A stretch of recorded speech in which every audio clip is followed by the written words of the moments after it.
अजीज़ दोस्तों, अस्सलाम वालेकुम, नमस्ते, सत श्री अकाल, जय जिनेंद्रा, गुड आफ्टरनून। अजीज़ दोस्तों, रशिया यूक्रेन वार में एक बहुत बड़ा डैम तबाह हुआ है। किसने तबाह किया है और इसके असरात दुनिया पे क्या पड़ेंगे? हालांकि आप सोच रहे होंगे कि दुनिया का इससे क्या ताल्लुक़ है, लेकिन पड़ेगा। इसके अलावा मैं आपके सामने कुछ छोटी मोटी खबरें रखूंगा और दो बड़े इश्यूज़ हैं इस वीडियो में।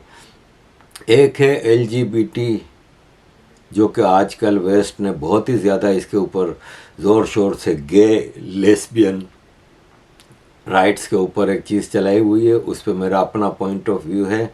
और दूसरा है द फॉल ऑफ एम्पायर। दुनिया की हिस्ट्री में बड़ी बड़ी एम्पायर्स आईं और उन एम्पायर्स का अपना एक वक्त आया जब उस एम्पायर को ख़त्म होना पड़ा। अज़ीज़ दोस्तों, एम्पायर्स का ख़त्म होना लाजमी होता है। ये सारे मतलब हमेशा के लिए कोई भी एम्पायर कायम नहीं रहती, और वो ज़्यादातर एम्पायर्स हैं वो अपने बोझ तले खुद तबाह होती हैं। ये मैं आपके सामने एक छोटी सी वीडियो रख रहा हूँ, इसके बाद में इस पर आपके साथ डिस्कस करूँगा। This is part of something Americans have not yet wrapped their heads around. The American empire, like every empire before it, is now shrinking. You know, empires rise, they have a flourish, they grow, it's very impressive, and at their peak they can't imagine that it won't last forever. It never has. Every empire, the Greek, the Roman, the Persian, the Turkish, you fill in the blank, they all went up, and then they went down. The ride up, much more fun than the ride down.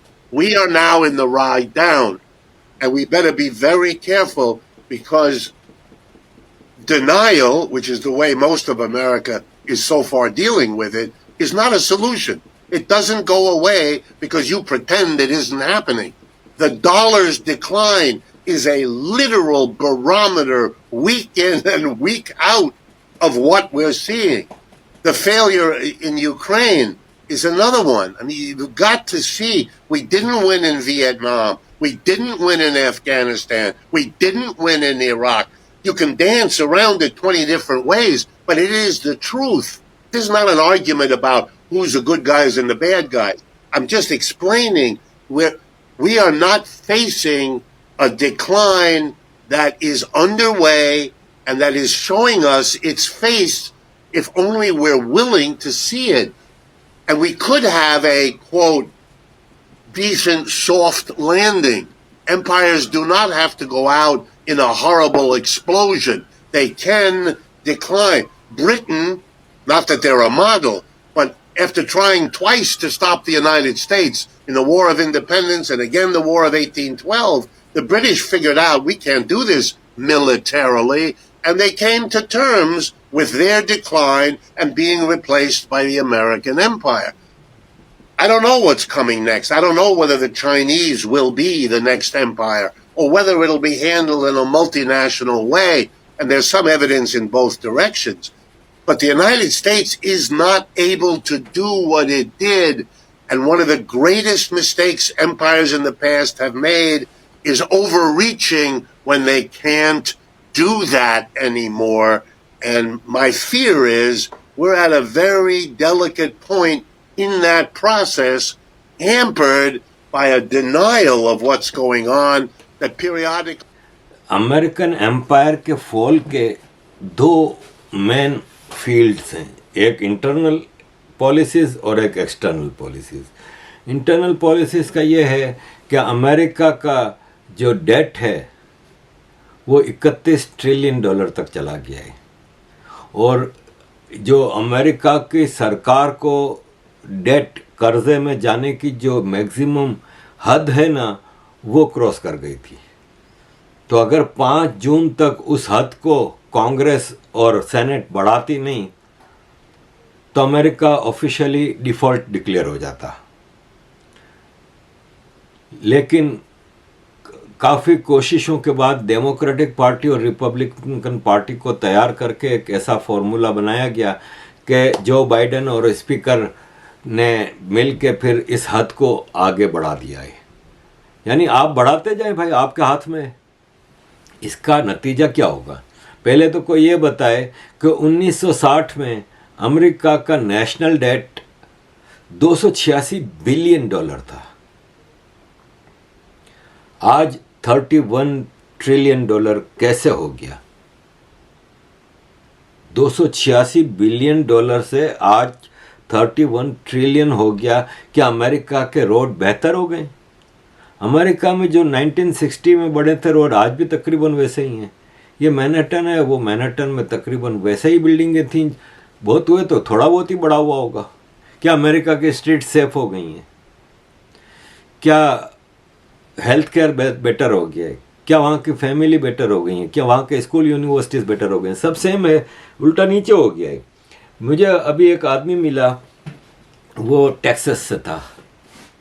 मैं कहीं जा रहा था, वहाँ पे किसी को जगह बैठा था, एक मीटिंग कह लें या एक इस तरह डिस्कशन पॉइंट पे। वहाँ पे एक अमेरिकन से बातचीत हुई मुख्तलिफ टॉपिक्स पे।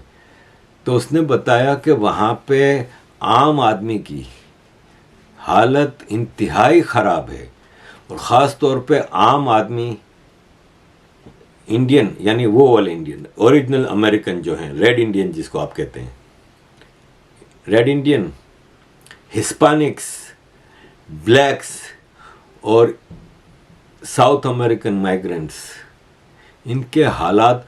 उसने कहा कि आप न्यू ऑरलिन्स, शिकागो, आर्कनसास के आप सबब में चले जाएं, कहता है वहाँ पे सड़कों पे लोग सो रहे हैं। ये अमेरिका की हालत है। इन्होंने कुछ इम्प्रूव नहीं की है आम आदमी की ज़िंदगी। मामूली मिसाल है, अमेरिका का जो आम आदमी का क्रेडिट कार्ड होता है ना, तो पूरे अमेरिका में जो क्रेडिट कार्ड होल्डर्स है ना, उनका कर्जा 1 ट्रिलियन डॉलर हो चुका है पूरे अमेरिका में। 1 ट्रिलियन डॉलर। अमेरिका के क्रेडिट कार्ड और डेबिट कार्ड के ऊपर जो इंटरेस्ट है ना, वो एवरेज 25% तक जा चुका है। रिकॉर्ड है ये भी। एवरेज अमेरिकन फैमिली, एवरेज आम अमेरिकन फैमिली $10,000 का मकरूज है, कर्जे में है, खाली क्रेडिट कार्ड के, बाकी लोन्स अलग। क्रेडिट कार्ड के $10,000 एवरेज फैमिली, और ये 10,000 इनकी अपनी हैसियत से बढ़ के है। 40% अमेरिकन इस वक्त जितना क्रेडिट कार्ड इनके ऊपर कर्जा है ना, उससे कम सेविंग्स है इनके पास। और आप कहते हैं अमेरिका डेवलप हो रहा है, अमेरिका तबाह हो रहा है। अब आते हैं फॉरेन पॉलिसी की तरफ। अजीज दोस्तों, ये कार्टून है 1925 में बनाया था, आज से 98 साल पहले। ये अमेरिकन कार्टूनिस्ट बॉब माइनर ने बनाया था, और उसने इस कार्टून के पीछे ये बैकग्राउंड दिया था कि आज तो इंपीरियलिस्टिक अमेरिका जिस स्पीड से आगे बढ़ रहा है, क्योंकि उस वक्त अमेरिका जिस तेज़ी से आगे जा रहा था, सबको पता था कि ये फ्यूचर सुपर पावर है। और जो एक्सप्लॉइट हो रहे हैं ना, वो हैं चाइना, इंडिया और अफ्रीका। और उसने कहा कि ये इस वक्त चाइना, इंडिया और अफ्रीका पैसों के मामले में, बंदूक के मामले में, हथियार के मामले में गरीब हैं, लेकिन पॉपुलेशन के मामले में, रिसोर्सेज के मामले में, स्किल्स के मामले में अमीर हैं। और ये एक दिन अमेरिका को आके पड़ेंगे। और आज 98 साल बाद हमें ये एक महसूस हो रहा है। अजीज़ दोस्तों, अमेरिका की बदमाशी फॉरेन लेवल पे, मैं आज के आपको इराक, लीबिया, ये वो 50 बार बता चुका हूँ। उससे हट के सेकेंड वर्ल्ड वॉर में अमेरिका किसके खिलाफ लड़ा? इंग्लैंड और फ्रांस की मदद किसके खिलाफ की? नाजी जर्मनी के नाजियों के खिलाफ, हिटलर के खिलाफ। यूएस सेनेटर साउथ कैरोलिना की लिंडसे ग्राहम ने अभी ये कहा ना, जब ज़ेलेंस्की यूक्रेन के प्रेसिडेंट से मुलाकात में, कि मुझे बहुत खुशी है कि रशियन हमारे पैसे से मर रहे हैं, इससे अच्छी हमारी कोई इन्वेस्टमेंट है नहीं कभी भी। तो उस पर ये बात जहन में, रशियन ने इसका जवाब दिया है कि ये न्यूरनबर्ग ट्रिब्यूनल था। न्यूरनबर्ग ट्रिब्यूनल सेकेंड वर्ल्ड वॉर के वार क्राइम्स के लिए बनाया गया था। उसमें नाजी जर्मनी के मिनिस्टर ऑफ इकोनॉमिक्स याल्मर शाख्त ने ये बताया था कि हमारे सारे स्पॉन्सरशिप अमेरिकन्स कर रहे थे, अमेरिकन कॉरपोरेट कर रहा था। हमारे को सबसे बड़ी जो सप्लाई लाइन हमारी थी ना, ऑटोमोबाइल की और ट्रक्स की और टैंक्स की और इन चीज़ों की, वो Ford Motors and general Motors, America के दो जाइंट आज भी, वो हमारे को सप्लाई करते थे। और 70,000 ट्रक साल के खाली ये हम जर्मन नाजी फौज को सप्लाई करते थे। और वो न्यूरनबर्ग ट्राइब्यूनल ने उस मिनिस्टर को बरी कर दिया, नाजियों के मिनिस्टर को।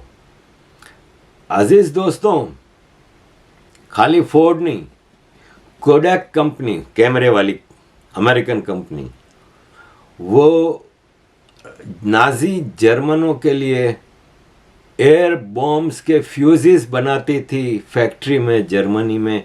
और उन फैक्ट्रियों में जर्मनी के कंसंट्रेशन कैंप में जो उन्होंने गिरफ्तार करके लोग रखे थे, उनसे लेबर ली जाती थी, फोर्स्ड लेबर।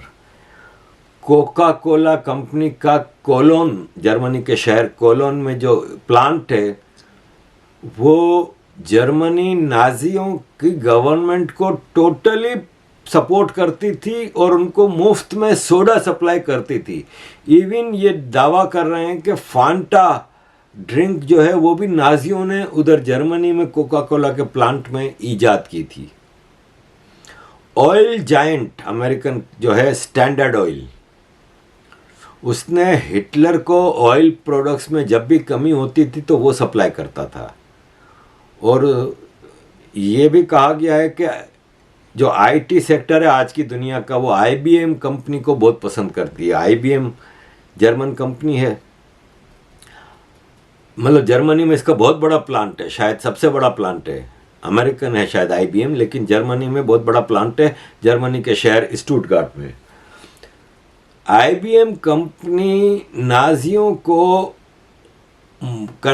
ऑयल कंट्रोल करने की मशीनें सप्लाई करती थी, जिससे ऑयल प्रोडक्शन बढ़ती थी। और ट्रेन के टाइम और शेड्यूल ट्रैक रखने के लिए प्लांट सप्लाई करती थी। और banks, JP Morgan, Chase and Co और चेस नाशनल बैंक ने multi billion dollar transaction Berlin Germany के साथ उस वक्त करती थी। जर्मन अलायंस बैंक के साथ इंश्योरेंस और प्रॉपर्टी इंश्योरेंस में भी जर्मन नाजियों की ये सपोर्टर थी। तो जो सेनेटर ग्राहम ने जो अपनी खुशी का इजहार किया है ना कि आज हमारी इन्वेस्टमेंट अच्छी है, रशियन मर रहे हैं, तो उनकी इन्वेस्टमेंट उस वक्त सेकेंड वर्ल्ड वॉर में भी बहुत अच्छी थी। आज billions of American dollar supply हो रहे हैं यूक्रेन में। आपको मैं एक बात बता दूं कि कांग्रेसमैन जेम्स कॉर्मर ने कहा है कि प्रेसिडेंट ट्रंप ने अपने टेन्योर में बाइडेन फैमिली के खिलाफ इंक्वायरी का आगाज़ किया था। और प्रेसिडेंट ट्रंप ने कहा था कि बाइडेन फैमिली मनी लॉन्ड्रिंग में बिलियंस ऑफ डॉलर की इन्वॉल्व है और उनकी मनी लॉन्ड्रिंग सारी यूक्रेन से होती है। उस वक्त कहा था जब यूक्रेन की कोई वार नहीं थी। और प्रेसिडेंट ट्रंप ने कहा था कि मैं इस पर इंक्वायरी करूंगा कि जूनियर हंटर बाइडेन है जो, उसको मिलियंस ऑफ डॉलर यूक्रेन की बुरिस्मा कंपनी क्यों दे रही है। ये 2019 में ट्रंप ने ये इंक्वायरी करने का कहा था, लेकिन ट्रंप का ही उन्होंने बाजा बजा दिया। अमेरिकन इस्टेब्लिशमेंट नहीं चाहती थी। क्यों? इसलिए कि इनको यूक्रेन के ज़रिए money laundering billions of dollar की करनी थी। आज बिलियंस ऑफ डॉलर यूक्रेन में जा रहे हैं। अजीज़ दोस्तों, लंबा हो जाता है प्रोग्राम, अभी मेरे पास 2 टॉपिक और हैं, देखता हूँ मैं LGBT पे आज कर सका तो ठीक है, नहीं तो। अजीज़ दोस्तों, एक डैम है यूक्रेन में। ये यूक्रेन का सबसे बड़ा वाटर रिजर्वायर डैम है और इसका ये तबाह हुआ है और दोनों रशिया और यूक्रेन एक दूसरे पे इल्ज़ाम लगा रहे हैं। ये देखें, नवाकाखोवका डैम, ये दरियाए नेपियर पे 1954 में बना था और यूक्रेन के साउथ में जो रशिया के कंट्रोल के एरिया है ना, उनको ये पानी भी सप्लाई करता था और उनकी इलेक्ट्रिसिटी का स्टेशन खैरसुन शहर से 70 किलोमीटर जो दूर है वो इस पानी से खतरे में आ गया है। अब जो यूक्रेन कह रहा है ना कि रशिया ने ये तबाह किया, तो एक फ़नी चीज़ है कि रशिया ने जर्मनी के साथ मिलके एक नॉर्थ स्ट्रीम पाइपलाइन बनाई थी जो कि यूरोप को गैस सप्लाई करेगी रशिया की। इसके बारे में अमेरिकन मीडिया मुसलसल कहता रहा कि ये रशिया ने तबाह की। अब आप बताएं कि रशिया अपना ही पाइपलाइन तबाह करेगा और अपना ही जो एक्सपोर्ट का वो है उसको तबाह करेगा। फिर क्रेमलिन, ये रशिया पे जो ड्रोन हमले हुए, अमेरिकन मीडिया कहता है रशिया ने खुद करवाए। ये लोग मासूम है बिल्कुल।